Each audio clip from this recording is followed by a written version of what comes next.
stacking in my bag. Yeah, stacking in my bag.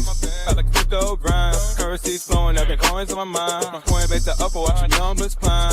In this damn fine, feeling so prime. Hustling these protocols, known to the man. Emptying out my radar, I can't understand. Jumping on the wave, watch me move the plan. Holding diamond hands in this crypto land. Got my eyes on the prize, making moves like a king. Every transaction hit a cash registers ring. Ride a blockchain, we won't never be slow. In the world of finance, that's the profit. If you're holding real world assets, utility assets, you are a bank. Yeah, of course, we go over the news and stuff, but we just do what feels natural when we be doing our thing. We gotta get this money on. We gotta get this money on. For sure. We back. What's good, everybody? What up? There we We go. back. Y'all, we back.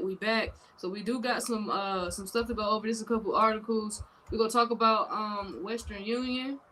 They're launching their stablecoin on Solana. So we're gonna discuss that. We got some Ripple stuff we're gonna discuss, some XDC. Yeah, we got a bunch of Tether. We got some funny Tether news. I thought it was funny. We got some IRS stuff to discuss regarding crypto exchanges and taxes and stuff. So yeah, we got some stuff we're gonna go over. So make sure y'all hit that like button as y'all coming in. Make sure y'all hit the like button as y'all coming in on YouTube. Make sure y'all subscribe to the channel over there on YouTube as well. Make sure y'all double tap the screen on TikTok. Let's run the likes up. Run it up, yo. Run it up. Need y'all to run it up, fam. For sure. 100%. Shout out to everybody that was there early. We had a great conversation earlier. Yeah. Shout out to Marcus for pulling up, giving some insight, letting y'all know that you do have other options. You know what I'm saying? You can save yourself before times get really, really hard. You do have options to save yourself. You know what I'm saying? So shout out to Marcus for enlightening everybody on that information. Because I feel like it was definitely needed. It's tough conversations. It's hard conversations to have, but we had these tough conversations. We can go ahead and resolve a problem before it becomes a super big problem. And you can't, you done dug yourself in some hole that you can't really get out of. So yeah, man, that was super productive today, earlier. So shout out to Marcus. But yeah, we're gonna go ahead and get started with the news and the updates. I know it's Thursday, so this kind of a short day for us. But we're gonna talk about I actually want to talk about this Tether news first. Okay. Let me actually pull this. Let me pull this article up. Tether. Here we go. Yeah. Tether. Look at what they doing. So we be digging in Tether any chance we get. But listen. Today we're gonna talk about Tether and the new token USAT and how they got an auditor, Delonte, and the regulated bank Anchorage Digital. So they got an auditor out here, but is a catch. So Tether is one of the most important companies in the entire crypto industry still. Regardless of how we feel about them, they're the top dog when it comes to their stable coin, because USDT is the top stable coin out here in the world. So how big is USDT really? So Tether USDT, the largest stable coin in the world, is approximately, by market cap, $189 billion. And the trading volume is $60 billion daily. You know what I'm saying?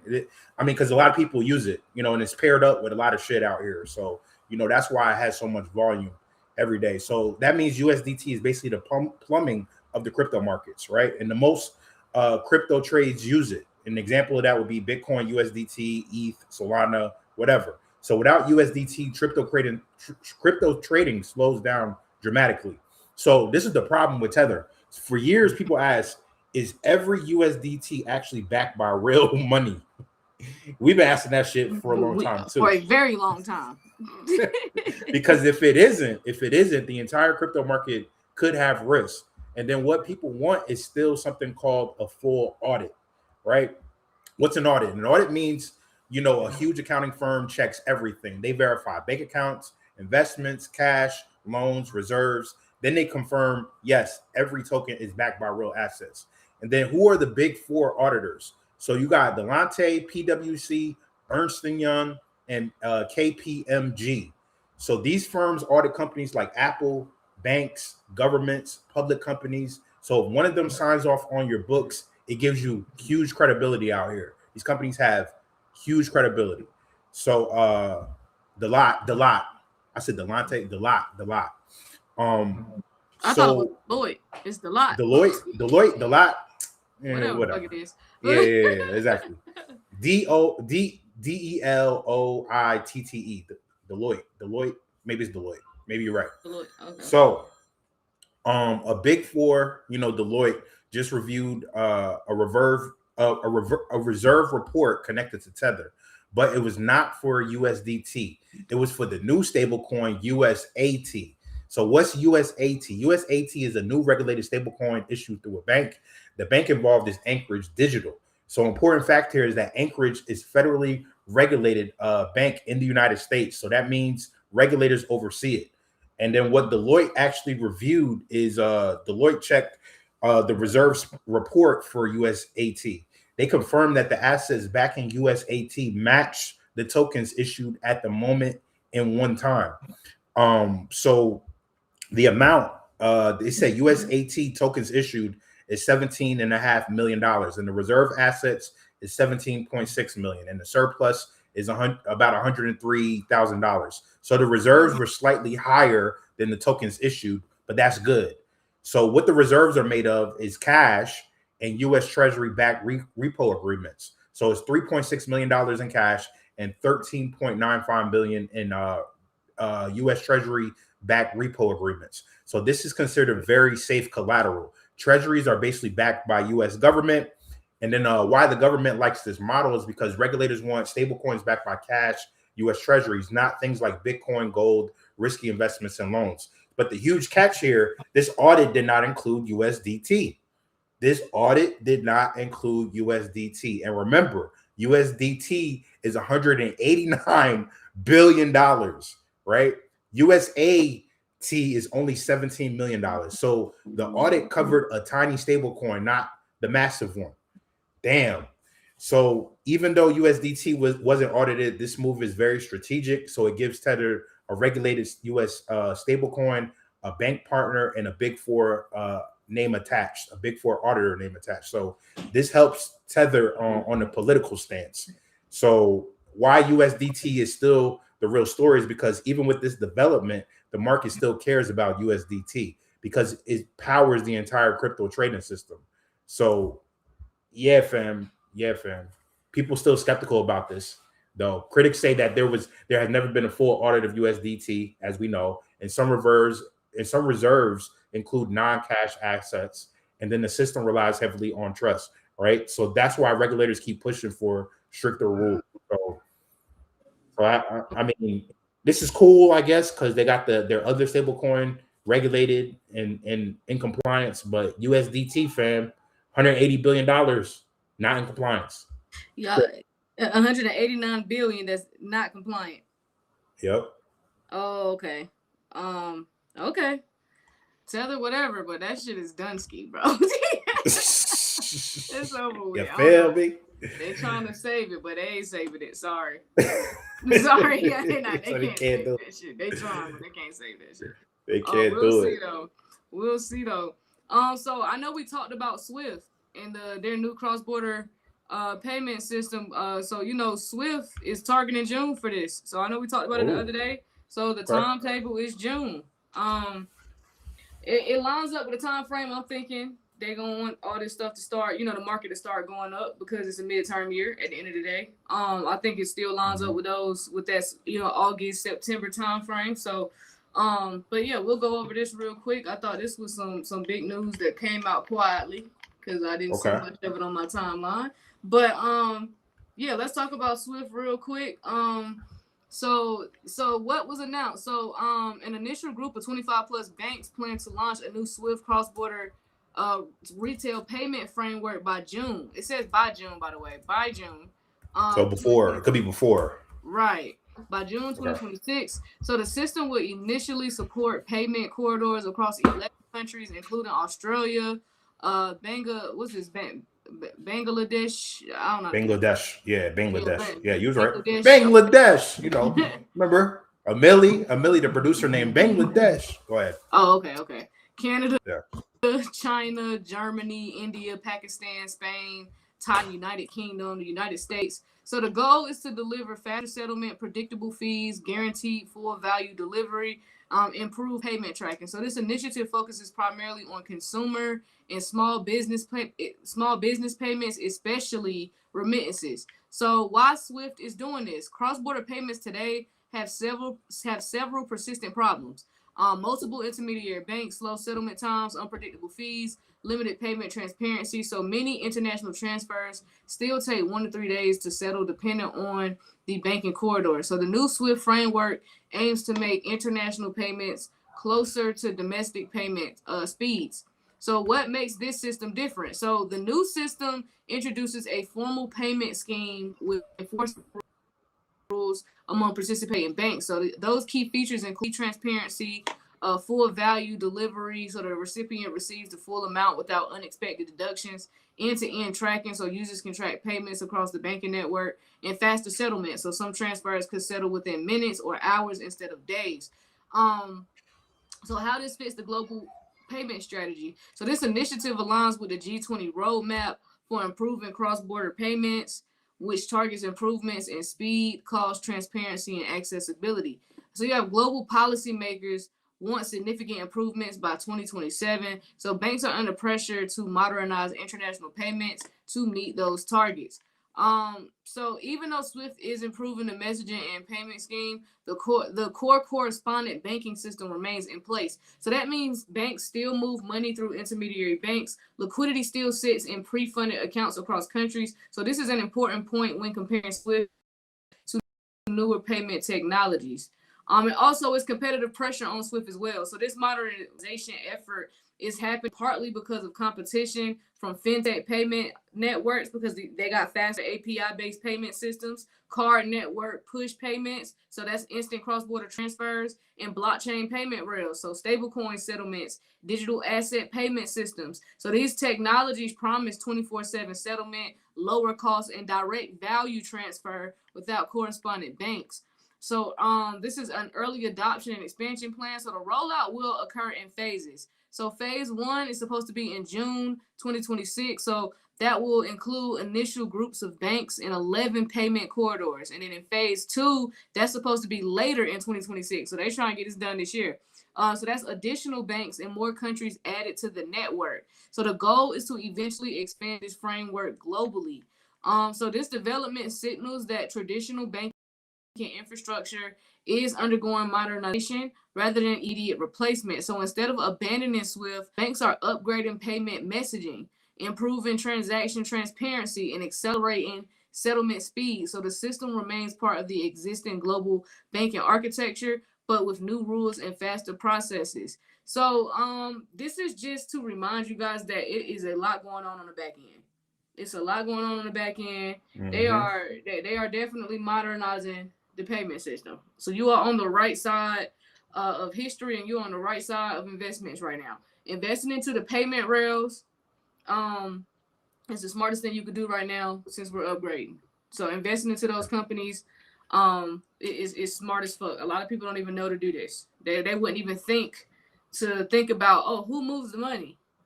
What companies are a part of that strategy? Who's involved? Where do I need to put my, who's settling the payments? No one's thinking about that. They just want their deposits in their bank accounts, but they're not thinking about the process it takes for their money to get there. So, I think we're all on the right side of history. So this is pretty cool to see a timeline for this, because the fact that they're doing it, and they want both phases done in 2026 lets me know we'll get done this year. In the coming months here, it's just early. Yep, it's just early. And nah, this is good. This is good. Money Talk said, did you see the new weapon video? Nah, but she said she's gonna send it over. Okay. Oh, the world economic. Yeah, I hadn't seen it yet. No, I haven't seen it. So yeah, so that was some bullish Swift news. Yes. This is crazy news, yo. This is crazy news. This is like, damn, fam. This is the way the money move around. So like, how can you not be, somewhat excited? You know what I'm saying? So like, we in March. June will be here before you know it, though. No, that's a fact. So while we talking about Swift and cross-border payments and settling payments faster, and we know one of the technologies that they'll be using. So Ripple. Let's go ahead and talk about Ripple real quick, because this article is about Ripple quietly appears inside Wall Street stock clearing system as it expands XRP payments platform. Yeah. So let's talk about it. Let's talk about it. And if we're reiterating stuff, this means that you need to have it a part of your DNA, right? Because we're going to talk about the DTCC again. So a company owned by Ripple just appeared inside the core system that clears stock trades on the Wall Street, right? On Wall Street. So the system belongs to the Depository Trust Clearing Corporation. This is a huge piece of financial infrastructure. So think of it like the plumbing of the stock market. So what the DTCC actually is, because most people ain't never heard of it, right? Still, as much as we talked about it over the past 3-4 years, most people still don't know who the DTCC is. But it's the most important company for global finance.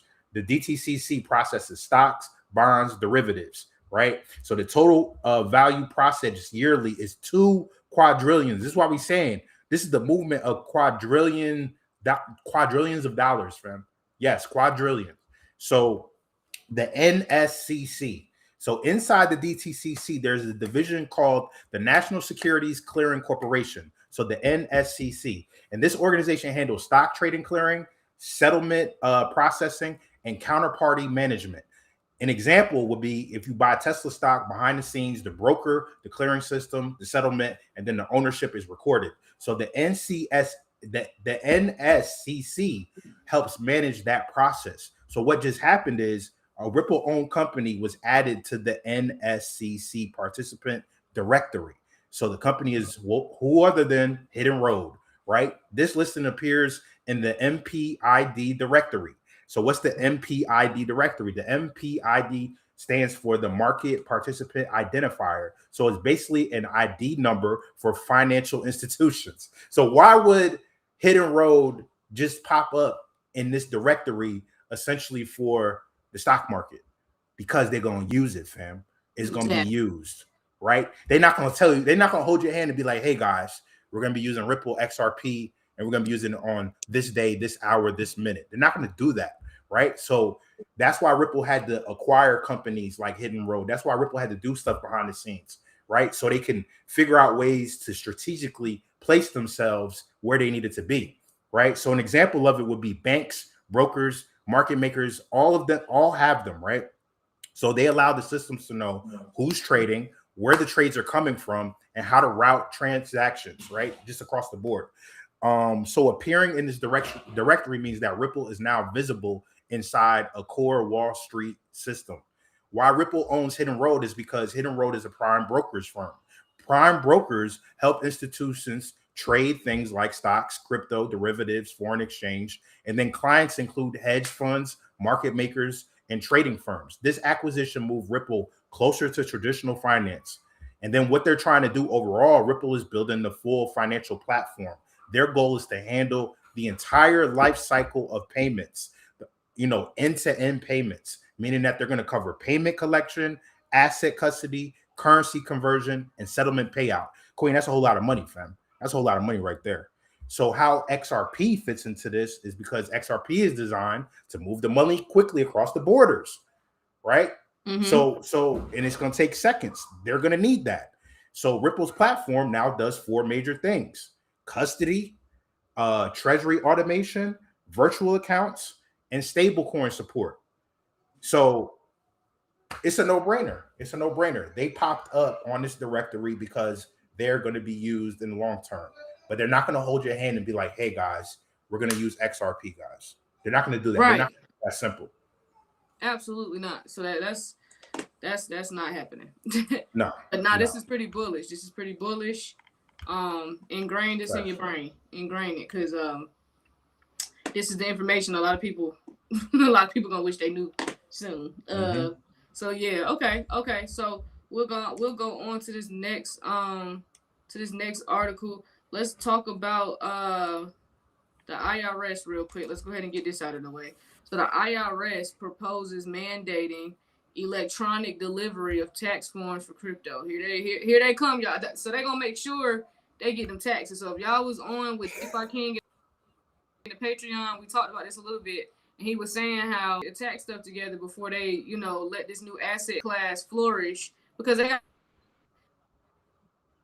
not gonna let a whole bunch of us Even if I don't care if you come up 100,000, they want they $100,000. You come up $10,000, is cut. So imagine people get ready to come up hundreds of millions of dollars, and you think they not finna get that cut.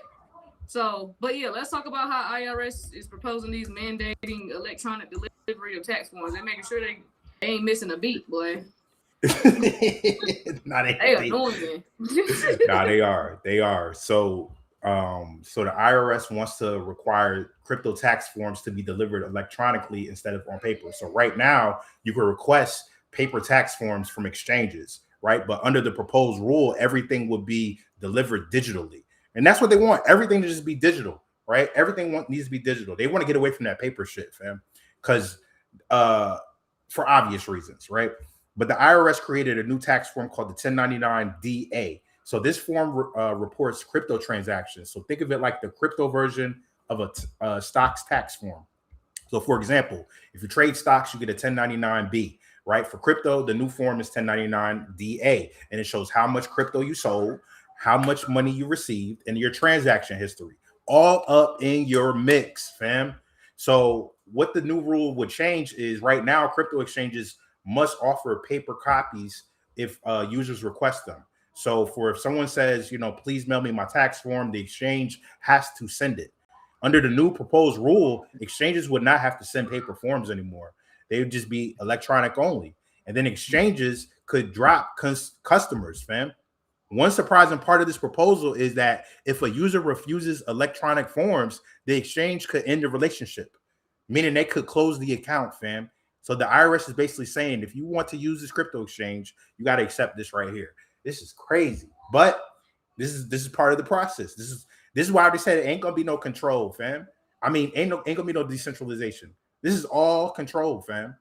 So users could not change their mind later. So another rule is users could not retroactively revoke consent. So that means once you agree to electronic forms, you can't go back to paper later. And then so you're screwed either way. You're screwed either way. You're damned if you do, damned if you don't. And then what the crypto exchanges must report is crypto brokers and exchanges must report certain information to the IRS: your name, your tax ID, your transactions, your gross proceeds. That's that KYC. That KYC coming, boy. That's what, get ready, boy. They need to know who got what, where it went, and where it's going. They gonna know everything when it's all. That's why Deep been trying to tell y'all this shit is not gonna be decentralized. Y'all feel that shit? No, that's not happening, bro. Am I happy about it? No, but I'm just saying. I'm just not gonna sit here because they're gonna know who got what. I'm just, y'all gotta just turns with it, bro. Yeah. You want to get paid? This how gotta give it up. You gotta give it up. This is what Crypto 901 and them was telling y'all, years ago when we was doing classes with them. Put something to the side for them cats, fam.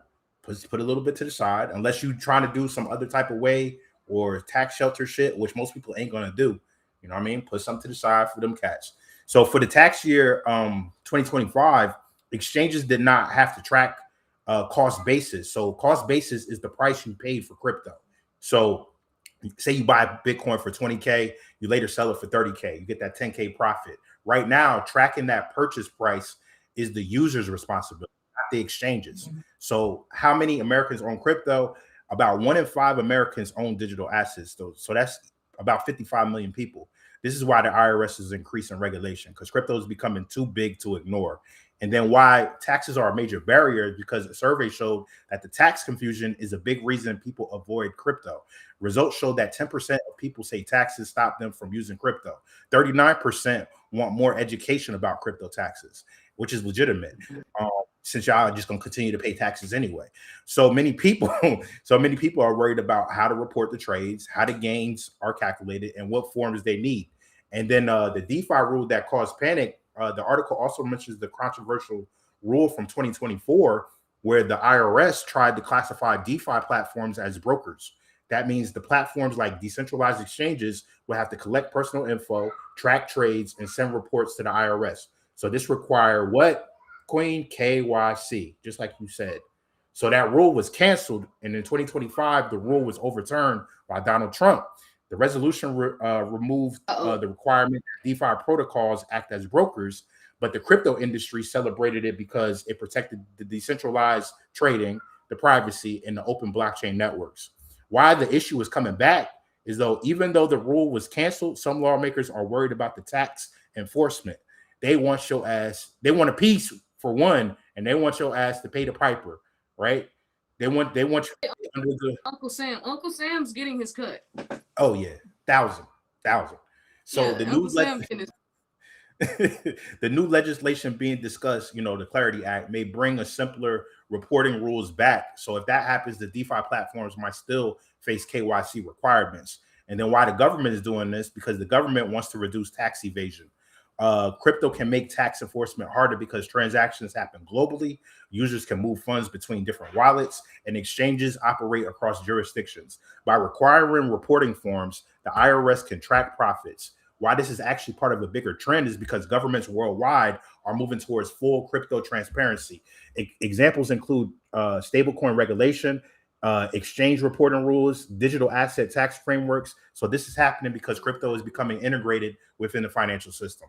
So fam, hey, listen, we told y'all when the rule is going to start is going to be January 1st of the year after the final rule is published. So somewhere around 2027 tax reporting.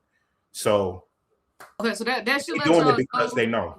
Yeah, so that should let y'all know that maybe I'm not trying to base everything off taxes, but I am at the same time.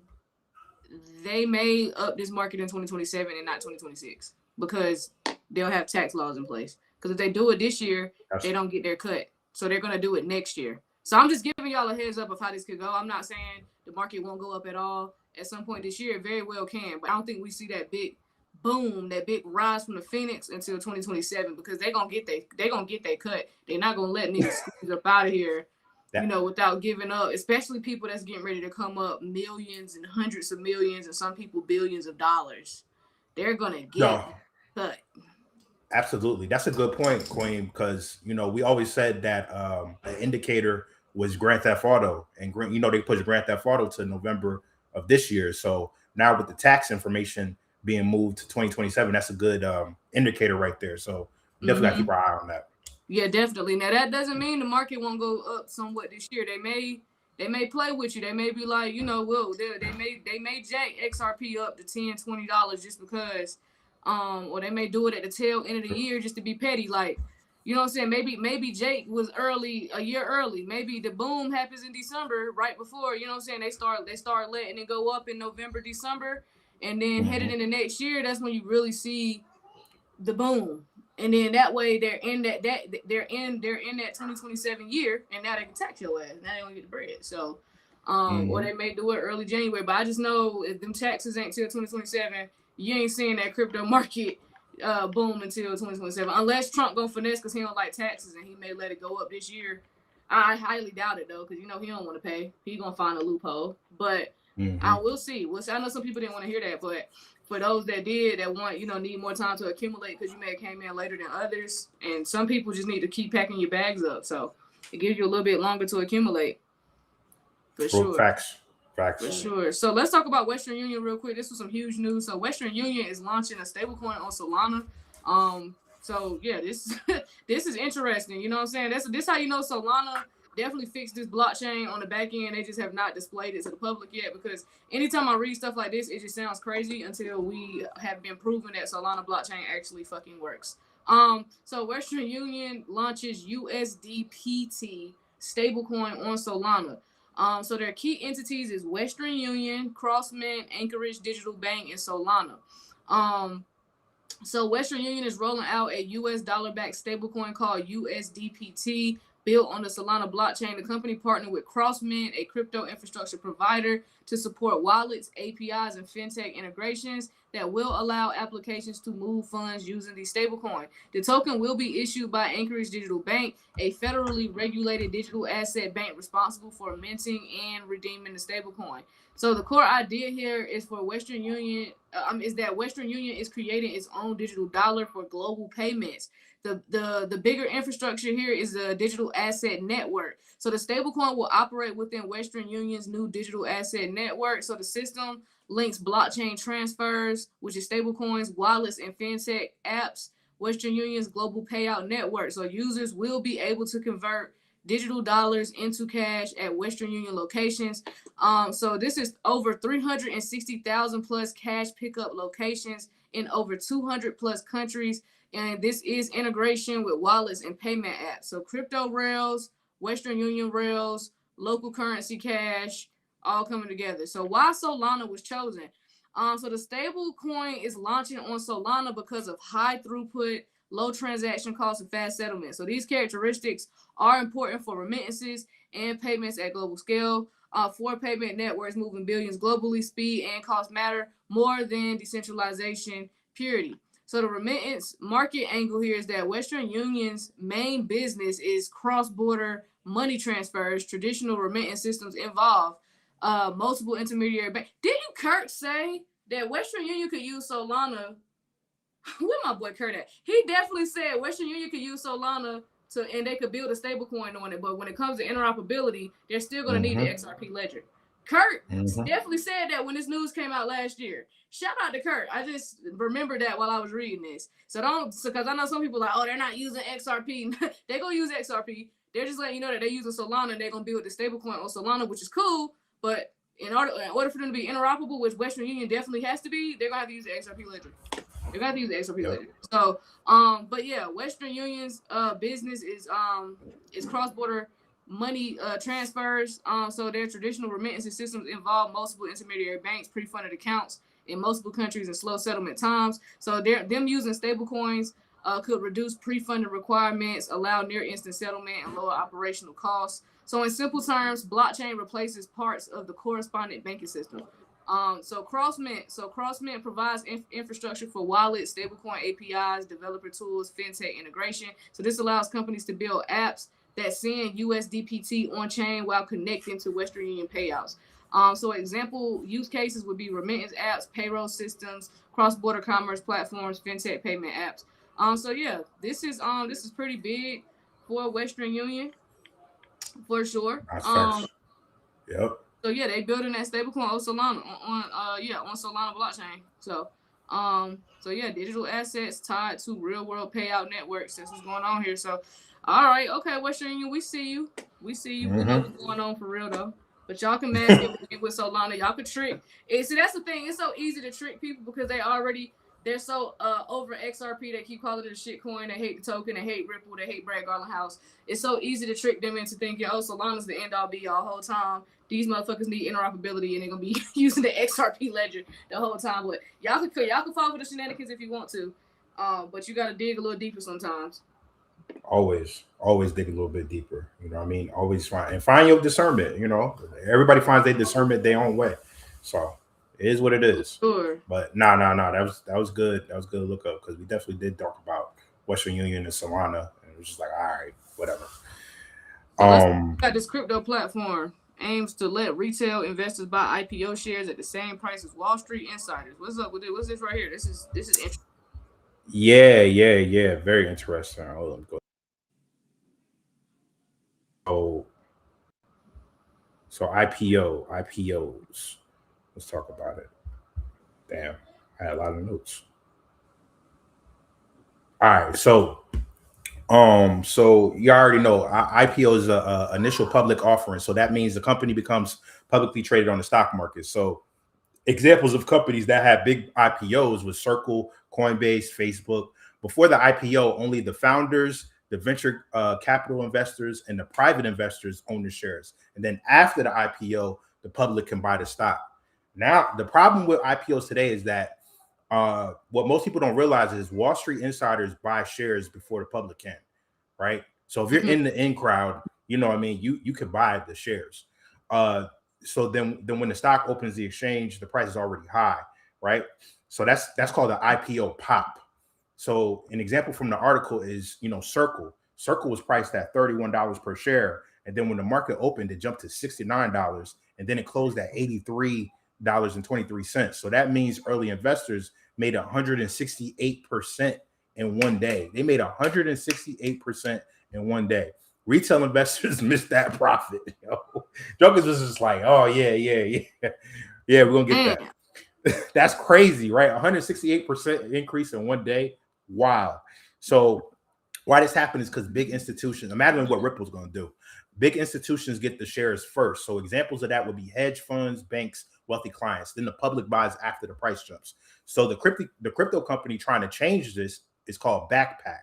Their idea is called the IPOs on chain.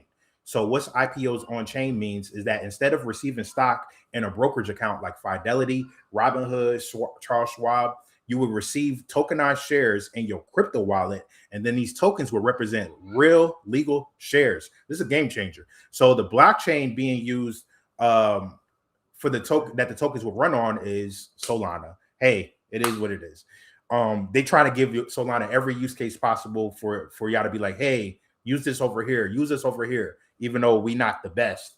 Use this over here. So Solana is being used because it's fast, cheap, scalable. And then Backpack is working with a company called Superstate. And then Superstate was founded by Robert Lesner. Their job is to handle the legal infrastructure side. And then the key innovation here is that Superstate is building something called the opening bell. The system allows this system does something very important. It allows the SEC registered shares to exist directly on the blockchain. This means that the token equals real share, not a fake version. Why this is important? Because most tokenized stocks today are actually synthetic assets, derivatives, or mirror tokens. But this model claims that the token represents actual legal ownership. And how the system will work is step one, a company prepares to go public. Step two, normally they go on a roadshow, and the roadshow is where founders pitch the company to big investors. Step three, those big investors receive early allocations. And then step four, Backpack wants to become another stop on the roadshow, meaning that the company would allocate shares to crypto users. And then what investors would get is instead of waiting for the stock market to open, users could receive IPO shares before the trading starts. And then the shares would appear in their wallet as tokens. But an important catch here is that this is not open to everyone yet. Right now, access may be only for approved investors, certain countries, and users who pass KYC. And then another catch is companies and investment banks still control who gets the shares. So Backpack cannot force them to distribute shares to the public. They must choose to allocate those shares. So, hey, man, I guess they're trying the best they can to find a loophole to get people these IPOs without being an accredited investor and shit like that, or insider. But, they still going to find a way to try to shun the people out. So that's why they make you KYC and all that stuff. Yeah. So, hey, maybe it could be an option, but I mean, it sounds like a game changer, but it's always a catch to it. So we'll see. So we'll see. This is the last article because I know you gotta hop off. But I just wanted to make sure we shared this about XDC network. So they regulated custody goes live, Cancun upgrade activated, because we don't see XDC in the headlines often, so we always gotta point it out when they do make some headlines.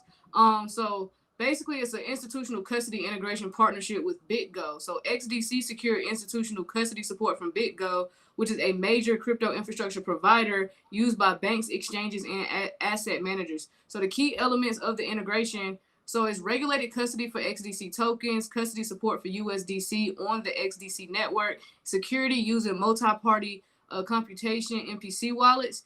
So MPC custody splits control of private keys across multiple parties, so no single entity can access funds alone, which is important for institutional compliance. So why this matters is institutional investors typically require regulated custody, compliance, infrastructure, and secure key management. Without these services, large funds cannot allocate capital to a blockchain network. So this move removes one of the biggest barriers preventing institutions from using XDC. So we breaking barriers here. So a major narrative around XDC is tokenizing real-world financial instruments. So they are focusing on real-world asset tokenization. So this includes trade finance documents, invoices, bonds, commodities, structured credit. So blockchain tokenization allows these assets to become digitally transferable and tradable, improving liquidity and settlement speed. I'm so shocked XDC didn't move in price crazy after this announcement, because they literally partnered with BitGo. Wow. Literally partnered with BitGo. So this is like a major milestone that they just hit, so that people can start actually utilizing XDC. But analysts estimate the tokenized RWA market could exceed $30 trillion by 2030, which is why institutional finance is increasingly focused on this sector. So XDC's strategic position here is that the network is designed specifically for enterprise use cases, as we've been preaching, such as trade finance, cross-border payments, and institutional tokenization. What has the biggest asset manager in the world, CEO, been stressing? He's been stressing, hasn't he? Oh, yep. Okay. Okay, I thought so. So it uses a hybrid blockchain model combining public and private network features, allowing companies to maintain compliance and privacy while still benefiting from blockchain infrastructure. So the presence at institutional finance events here is that the XDC team also participated in several high-level digital asset events, discussion, institutional adoption. So one key event was the RWA and Stablecoin's London Summit, so where blockchain projects, banks, and financial institutions discuss the next stage of tokenized capital markets. So topics discussed at these events included regulatory frameworks for tokenized assets, institutional custody solutions, liquidity for tokenized markets, blockchain infrastructure for global finance. So these conferences increasingly bring together banks, asset managers, regulators, blockchain infrastructure companies. So companies are definitely looking at XDC for high throughput, EVM compatibility, trade finance focus, which is a $5 to $10 trillion global industry, and also low transaction costs because they have near zero gas fees over there on XDC. So this development fits into a larger trend across the crypto industry, traditional finance moving toward blockchain infrastructure. So yeah, this is huge for XDC. So this is where their adoption is growing here, and they'll be used for tokenized trade, finance, cross-border settlement, digital securities, issuance, enterprise payments. I keep telling y'all, man, don't sleep on XDC. It's cheap. You better take this. How much is it? 2 cents, 3 cents? Y'all better take it. Like that. It was 12. It got to 12. I was still at 2-3 cents for real. You can't go wrong there. Get you some XDC. Not global trade finance. Global trade finance. Global trade finance. Do your homework. That's not financial advice, but do your homework on XDC. That's another cheap asset that a lot of people gonna wish they had in 2027 when they got them taxes together. They gonna wish they had. So yeah, man. But that kind of concludes the live for today, y'all. It's Thursday, so we normally are short on Thursdays, but yeah, appreciate y'all. But shout out to the Patreon. We just put a deep dive on OKX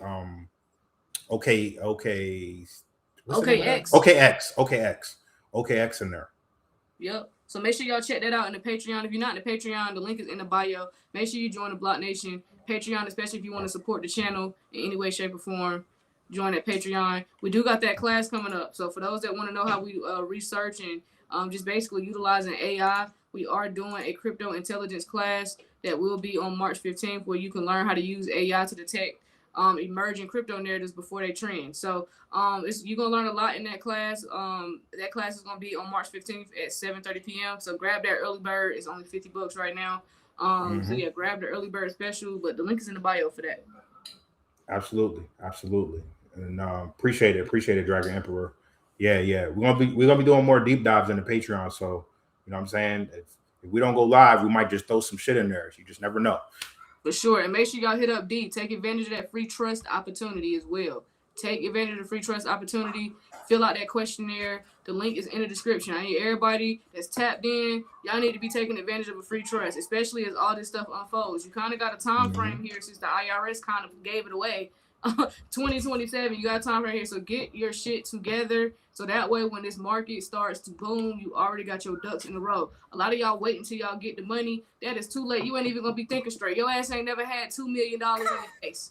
You ain't even gonna be thinking straight. By the time you want to go get your ducks in a row, you're gonna have $600,000 left. Cause your ass didn't. If you had your ducks in a row, you would have been able to multiply that $2 million if you had did what you was supposed to do before you got it. So and I just use the low number because I think a lot of y'all gonna be up crazy. I done seen some of y'all bags. But yeah, make sure you get your shit together. The link for that's in the bio. Make sure y'all join that free trust. Take advantage of that. But other than that, man, we'll see y'all tomorrow when we got some more updates. Appreciate y'all tapping in with us and supporting the channel on a daily basis, and we'll see y'all tomorrow. All right, peace. All right, y'all.